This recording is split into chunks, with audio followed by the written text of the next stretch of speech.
फराज इन drama serial जहां निसार की next episode में आप देखेंगे कि एक तरफ तो दुआ परेशान होगी कि आखिरकार फराज को मेरे घर का पता कैसे मिल गया, लेकिन एक तरफ उसके दिल में ये खुशी भी होगी कि जिस तरह से वो फराज से मोहब्बत करके उसको दिल दे बैठी है, इसी तरह से शायद फराज भी उससे बहुत ज़्यादा मोहब्बत करने लगा है। तभी तो वो रिदा से उसका पता पूछकर उससे मिलने के लिए चला आया। ये बात उसे अभी परेशान कर ही रही होगी तो इतने में दुआ की बहन आकर दुआ से कहेगी कि तुम्हें इस तरह से अनजान लोगों के लिए दरवाज़ा नहीं खोलना चाहिए था। वो तो बात संभाल ली अम्मा ने, वरना तुम जानती हो ना कि क्या होता तुम्हारा भी और हम लोगों का भी।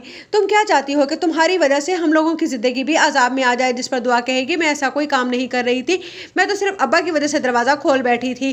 उधर आप दूसरे सीन में देखेंगे कि गजनवी जब अपने घर जाएगा तो उस पर उसकी बीवी कहेगी क्या तुम्हारी मोहब्बत सिर्फ और सिर्फ अपनी ये लोगों के लिए है, क्या तुम्हारी मोहब्बत अपनी बीवी के लिए नहीं। लेकिन गजनवी तो शायद दुआ को दिल दे बैठा है। उधर दुआ फराज की मोहब्बत में बेहद गिरफ्तार हो गई है, ये सोचे समझे बगैर कि उसका बाप एक बहुत ही जालिम इंसान है।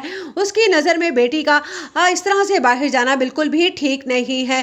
जब दुआ की माँ देखेगी कि दुआ हद से ज़्यादा अपनी मनमानी करने लगी है तो उसको भी ये परेशानी लाहक हो जाएगी और वो कहेगी दुआ की बहन से कि मुझे लगता है कि मुझे वाकई ही दुआ को अब ज़्यादा नहीं पढ़ाना चाहिए। अगर इसने कोई भी गलत कदम उठा लिया तो मेरे जीते जी मेरी दूसरी बेटियों की भी ज़िंदगी तबाह होकर रह जाएगी। इधर दुआ का बाप आकर दुआ की माँ से कहेगा कि एक बहुत ही अच्छा रिश्ता आया है, मैं सोच रहा हूँ कि बड़े की शादी करने से पहले मैं दुआ का रिश्ता कर दूँ। जिस पर कहेगी दुआ की माँ कि तो आप क्या कह रहे हैं, ऐसा हरगिज़ नहीं होगा, बस दुआ का आखिरी साल है, उसे अपनी पढ़ाई मुकम्मल कर लेने दीजिए, आप बड़ी बेटी का सोचिए। जिस पर कहेगा दुआ का बाप वो तो मेरी इज्जत रख ही लेगी, लेकिन ये जो तुम्हारी चहेती बेटी दुआ है इससे मुझे किसी बात की उम्मीद नहीं।